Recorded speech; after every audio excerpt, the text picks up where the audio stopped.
आपको विदित है ऑपरेशन साइबर के तहत देवास पुलिस लगातार एक सकारात्मक तरीके से काम कर रही है। करोड़ों की राशि ज़िले वासियों की जो साइबर फ्रॉड में गई थी उनको वापस खातों में लौटाया भी गया। साथ ही डिजिटल अरेस्ट को लेकर भी कोई ऐसा प्रावधान कानून में नहीं होता है। इसके बारे में भी लगातार पुलिस चौपाल के ज़रिए पुलिस ज़िले वासियों का अवगत करा रही है और कई सारे डिजिटल अरेस्ट के प्रयास असफल ज़िले में हुए भी हैं।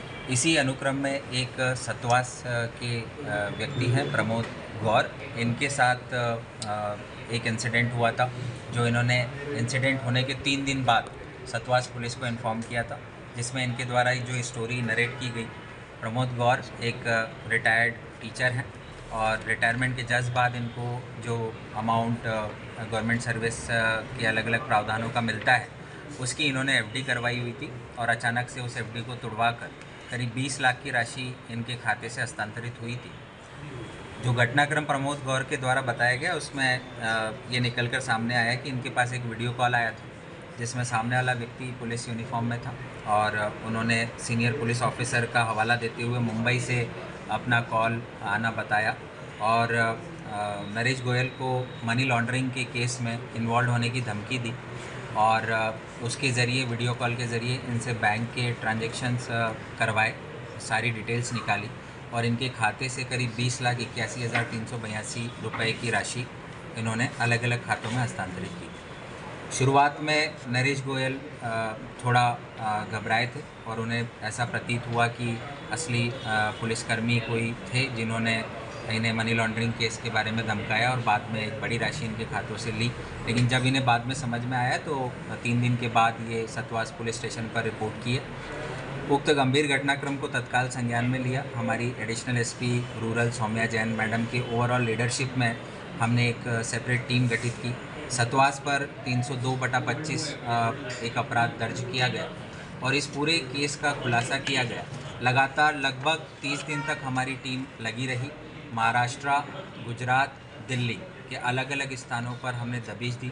साइबर सेल की जो हमारी रिपोर्ट थी, एनसीआरपी पोर्टल के माध्यम से हमें जो जानकारी मिली उसमें जिन जिन खातों में ये पैसा गया था वो खातों में उनके जो होल्डर्स थे, ऐसे 3 लोगों को पुलिस ने गिरफ्तार किया, जिसमें पहला नाम है हर्ष जो टेलीग्राम पर अपने आप को पीटर बताता है, ऋषिकेश जो कि महाराष्ट्र सांगली का रहने वाला है, हर्ष इंदौर का रहने वाला है, सुनील पिता हिम्मत जादव ये भी सांगली महाराष्ट्र का रहने वाला है। इन तीनों लड़कों के अकाउंट्स में जो फरियादी है उससे साइबर फ्रॉड में डिजिटल अरेस्ट के माध्यम से जो राशि गई थी वो ट्रांसफ़र हुई थी।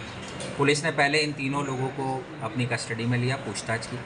पूछताछ के उपरांत ये बात सामने आई कि उक्त तीनों ने म्यूल अकाउंट्स ओपन किए हुए थे और टेलीग्राम पर अलग अलग ग्रुप्स के ज़रिए ये लोग जुड़े हुए थे, जिसमें कई सारे ऑफ़र इनको दिए गए थे कि अगर आप अपना अकाउंट यूज़ करते हैं और हमें देते हैं जिसके माध्यम से हम कुछ ट्रांजैक्शंस आपके अकाउंट से पास करेंगे तो उसका एक कमीशन हम आपको देंगे। उस लालच में हर्ष, ऋषिकेश और सुनील आए और इन्होंने अपने अकाउंट्स कुछ दिल्ली के लड़कों को दिए और उन लड़कों ने साइबर फ्रॉड करने के उपरांत इन तीनों लड़कों के अकाउंट में साइबर फ्रॉड की राशि ट्रांसफ़र की।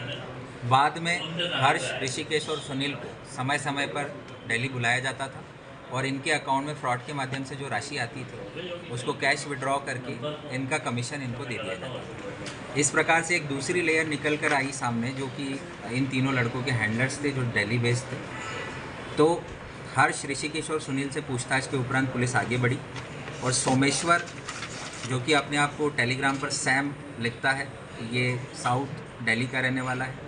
इसी प्रकार संजय जो कि अपने आप को वैम्पायर नाम से एक उसकी टेलीग्राम पर आईडी बनी हुई है जो कि गाज़ियाबाद का रहने वाला है और साथ ही गौरव जो कि मूलतः नीमच का रहने वाला है। इन 3 लोगों को पुलिस ने इनकी पूछताछ दिल्ली में जाकर की और जब इनकी संलिप्तता इस प्रकरण में पाई गई तो उन 3 लोगों को भी पुलिस ने अपनी अभिरक्षा में लिया। इस प्रकार से पूरे ओवरऑल केस में जो 20 लाख का डिजिटल अरेस्ट के नाम पर ठगी हुई थी उस ठगी में पुलिस ने प्रथम लेयर जिनके अकाउंट में पैसा गया था ऐसे 3 लोगों को और द्वितीय लेयर जो कि इनके हैंडलर थे ऐसे 3 लोगों को, कुल 6 लोगों को पुलिस ने अभी गिरफ्तार किया है। एनसीआरपी पोर्टल के माध्यम से जो 20 लाख की राशि थी उसमें करीब 12 लाख की राशि पुलिस ने सुरक्षित करवा ली है जो कि आने वाले समय में फरियादी को वापस लौटाई जाएगी। इन 6 लोगों की गिरफ्तारी के पश्चात पुलिस रिमांड पर लेकर इनसे आगे पूछताछ की जा रही है।